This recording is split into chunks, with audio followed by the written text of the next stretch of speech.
Une semaine après l'éboulement à Niamey, le comité de crise met officiellement fin aux recherches. On recense au total 17 décès, dont une dame de 50 ans qui a succombé à ses blessures à l'hôpital. 19 blessés, dont 6 cas encore hospitalisés.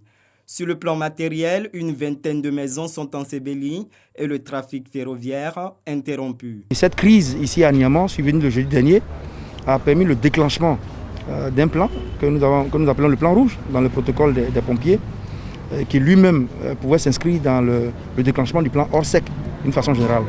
Et ce plan prévoit qu'au terme des recherches, on puisse officiellement déclarer la fin des recherches et enclencher les autres opérations d'assistance aux populations. Le préfet d'Abidjan salue la bonne coordination entre les forces de sécurité et le soutien des communautés religieuses. Contre les marchands de sommeil à qui profitent ces habitations à risque, Vincent Aubirier est ferme.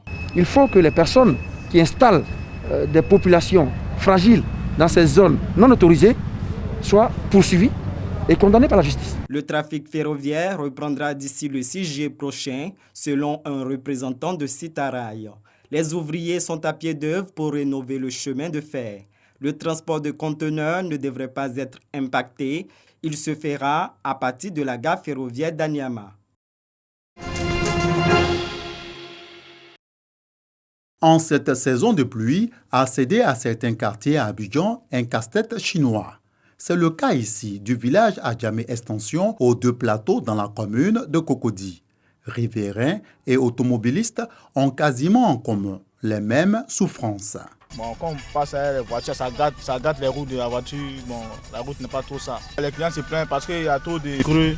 On savait que les promoteurs, tout ça là, la boue là, voilà, ça nous fatigue. On arrive à rentrer les clients, mais souvent, nous-mêmes on refuse parce que la route n'est pas bonne. Dans 6 mois, cette situation sera un vieux souvenir. Ce secteur bénéficiera de 4,6 km de routes linéaires bitumées et de 0,4 km de routes réhabilitées. Une nouvelle qui réjouit la chefferie traditionnelle du village Adjamé Extension. C'est ici le lieu de vous exprimer notre gratitude et notre profonde reconnaissance pour la promesse tenue. Ce qui du reste nous rassure, Monsieur le ministre, quant à la réalisation des futurs projets prévus par le gouvernement dans le cadre de réaménagement qui permettront à l'ancien village d'être rénové et entièrement viabilisé. Coût des travaux, 3,5 milliards de francs CFA entièrement financés par l'État de Côte d'Ivoire. Ces travaux permettront d'améliorer considérablement les conditions de vie des populations de cette cité par le désenclavement du quartier dont l'accès à ce jour reste encore difficile. Faciliteront l'accès des populations aux infrastructures socio-économiques de base situées dans les environs et contribueront grandement à la lutte contre l'insécurité. Comme vous pouvez chaque jour le constater, le président de la République, son Excellence Alassane Ouattara, a toujours œuvré pour un développement inclusif qui fait du bien-être de ses concitoyens une priorité. Le lancement des travaux d'aménagement et de bitumage de la voirie du village Adjamé Extension a été effectué par le ministre de l'Équipement et de l'Entretien routier, Amédée Kofi Kwaku.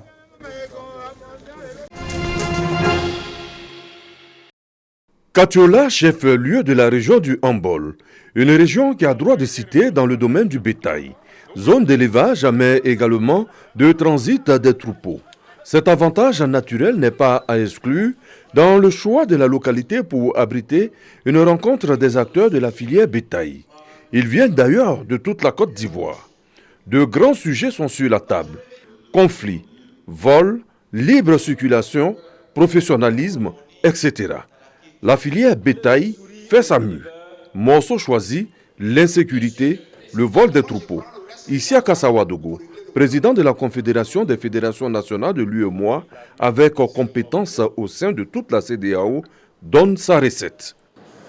Il y a manque de communication, il y a manque de collaboration entre la population avec leur police et leur gendarmerie.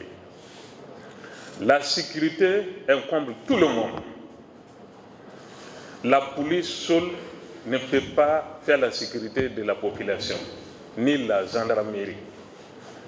C'est quand la population approche de sa police et gendarmerie qu'ils peuvent travailler efficacement.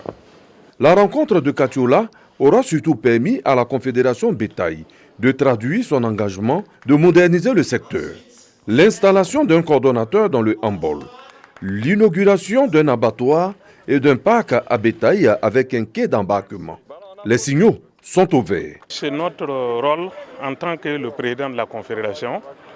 Notre objectif, c'est pour aider les gens, les acteurs à s'organiser et mettre le moins de bonnes conditions pour leurs activités. Des acteurs prêts à jouer leur partition. Donc je peux assurer la population de Katiola pour dire qu'à partir d'aujourd'hui, ils vont avoir de bonnes viandes. En tout cas, il n'y a même pas de problème. Du moment que les parcs à bétail sont bien construits, qui respectent bien les normes, vraiment, ils pourront bien contrôler et ça va éviter beaucoup de choses. Après Katiola dans le handball, Isiaka Sawadogo et son équipe mettront le cap sur le Tchologo, la Bagoué, le Kabadougou. L'esprit reste le même, la modernisation de la filière bétail.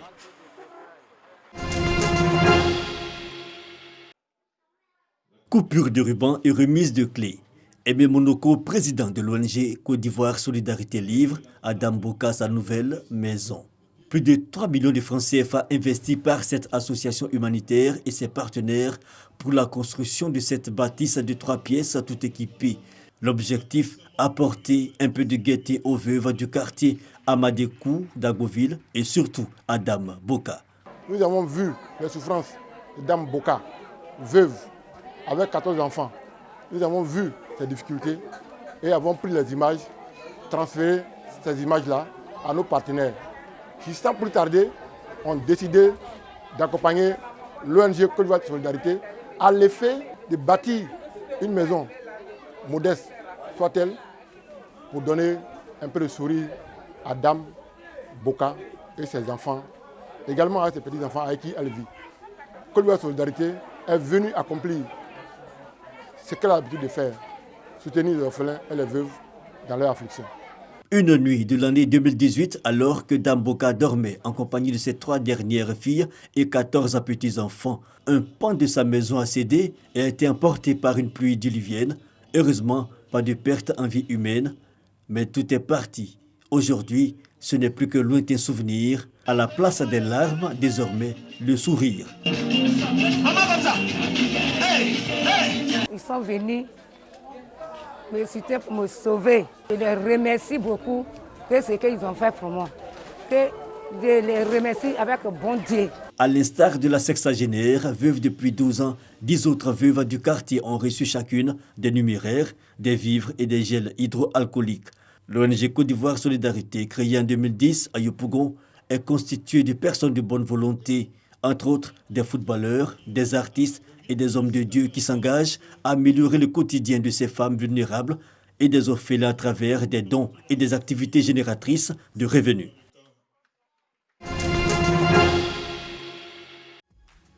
Face à la crise sanitaire et économique liée à la pandémie de la Covid-19, la Fédération ivoirienne de Maracana et disciplines associées et ses partenaires s'engagent aux côtés des acteurs du Maracana. Les clubs de la zone d'Abidjan et les joueurs des équipes nationales seniors et super seniors ont reçu des kits sanitaires et alimentaires composés de riz, de cache-nez, de kits d'hygiène et des enveloppes. Les officiels techniques, arbitres, commissaires au match et superviseurs n'ont également pas été oubliés. On ne peut que dire merci au président qui s'inscrit encore une fois dans son rôle de père de famille, de prendre soin de ses enfants et de les aider à rester en bonne santé. Un sentiment de gratitude à l'endroit du président qui a bien voulu penser aux Maracaniers, qui a bien voulu penser au club. Il attire notre attention pour nous dire que c'est une pandémie mondiale et qu'à travers nous, les autres, nous devons continuer cette sensibilisation. Et donc je m'associe pleinement à ce geste pour lui dire que nous avons pris bonne note de ce message si important.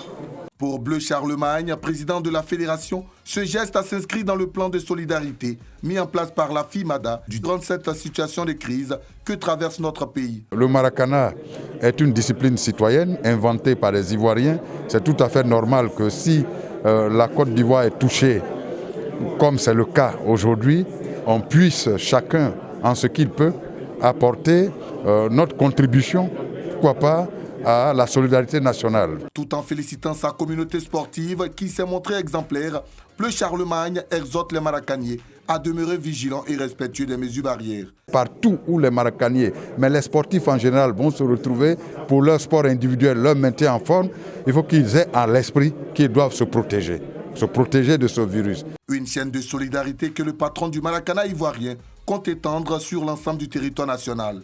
Pour l'heure, le Maracana est à l'arrêt, conformément aux recommandations du gouvernement.